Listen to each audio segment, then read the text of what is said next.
तायरा, कल भाभी और दूर शहवार वापस आ रहे हैं, उनके नीचे पोर्शन साफ करवा देना। अब क्यों आ रही है वो? क्यों आ रही है, ये क्या बात हुई? उनका अपना घर है, वो यहाँ से शिफ्ट तो नहीं हुए, किसी काम से गए थे, वो काम हो गया और वापस आ रहे हैं बस।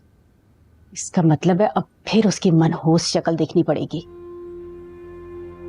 बुरी बात है, तुम्हारी होने वाली बहू है, ऐसा मत बोलो। इसी बात का तो रोना है। देखो, तुम खुशकिस्मत हो कि अपनी आने वाली बहू को पहले से जानती हो। उसे उसके हिसाब से रखना, समझना, समझाना, उसे अपने रंग में रंग लेना। देखो, अगर कोई बाहर की होती हो, तुमसे ना बनती तो। बात सुने, आप ये अपनी नसीहत है ना, मुझे नहीं उस चहीती को करें, क्योंकि वो यहाँ आ रही है तो एडजस्ट भी उसे ही करना होगा। और वैसे भी उसकी माँ की तरबियत में जो कमी रह गई है ना, उसे पूरा करने के लिए मैं यहाँ नहीं बैठी हूँ जो उसे प्यार से सिखाऊं, समझाऊं। ये सब उसके करने के काम है, मेरे नहीं। तुमसे तो बहस करना ही बेकार है। मेरी कही हुई एक एक बात अगर सच साबित ना हुई ना, तो मेरा नाम बदल दीजिएगा।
असद,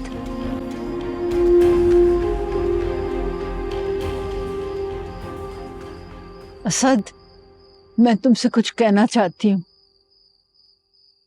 मेरा यकीन करो, मैंने कुछ नहीं किया। खुदा मेरा गवाह। अरे बस। असद,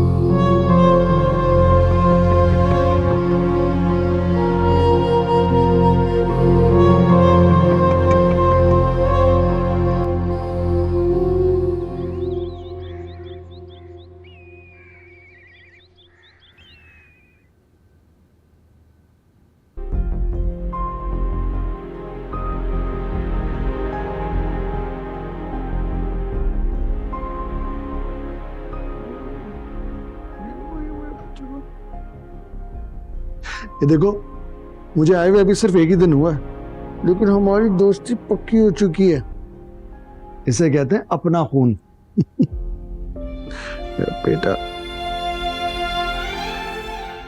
घबराई भी क्यों? सब ठीक है ना? भाई माना मैं इसकी पैदाइश पर यहाँ मौजूद नहीं था, लेकिन अब तो आ गया। अब मेरा बेटा मेरे सीने से चिपका रहेगा। इंशाल्लाह। इंशाल्लाह। अरे आंटी ने बड़ा जबरदस्त सा नाश्ता बनाया है, चलो आओ नाश्ता करते हैं। आप चलिए, मैं फ्रेश होके आती हूँ। नहीं नहीं, फिर साथ ही चलते हैं ना, अकेले नहीं जा रहे ना। जाओ तुम चेंज करके आ जाओ। ठीक है।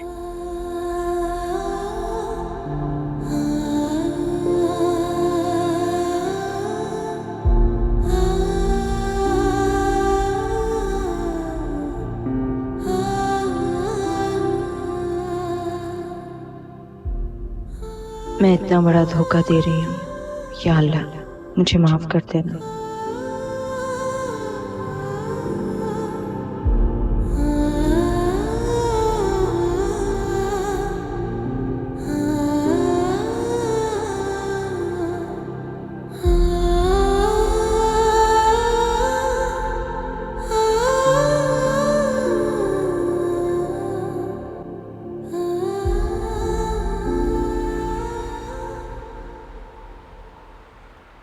अम्मी, 2-3 दिन और रुक जाइए प्लीज। आपके बिना मुझे बहुत डर लगेगा। याद है जब तुम अमेरिका जा रही थी तो मैंने तुमसे कहा था कि मत जाओ, रुक जाओ, तो तुमने मुझे क्या जवाब दिया था? तुमने कहा था कि अम्मी आप जैसा सोचेगी वैसा ही होगा। शायद अब तुम्हारी बारी है। तुम भी बेटा अपनी सोच को मुस्बत रखो और अल्लाह से पूरी उम्मीद रखो कि वो सब ठीक रखेगा। अरसल को अगर शक हो गया तो तुम उसे शक मत होने दो। मैं भी इसीलिए यहां से जा रही हूं ताकि तुम दोनों को तन्हाई में कुछ वक्त मिल सके। मैं जानती हूँ तुम दोनों एक दूसरे से बहुत प्यार करते हो। मैंने तो भी वहां जाकर एक नया महाज पार करना है। तुम्हारा घर जरा सेट हो जाए तो तुम और अरसल 1-2 दिन बाद आना, फिर दुरे शवार और नबील की शादी का मसला हल करते हैं। फिक्र ना करो, सब ठीक हो जाएगा।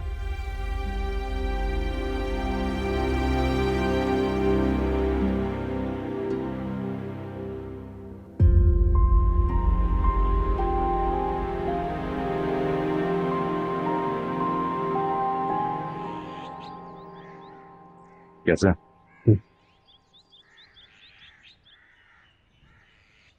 बैठिए।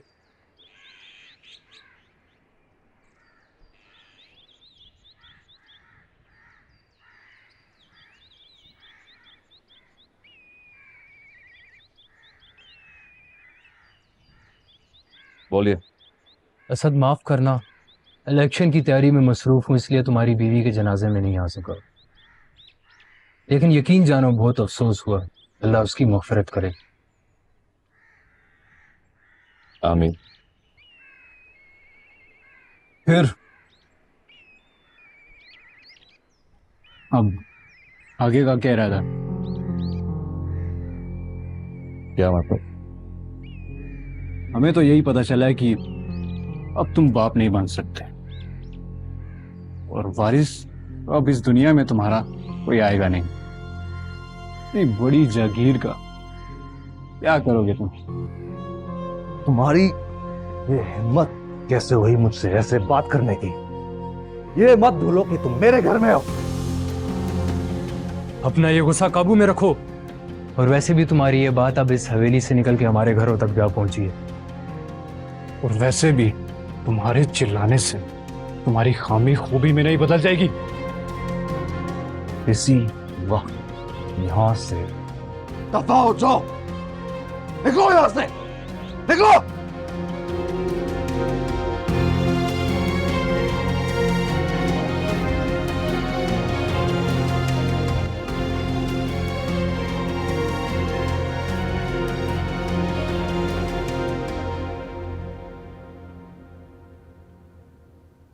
निकलो बाहर। अरे फैशन शो नहीं चल रही, जल्दी निकलो।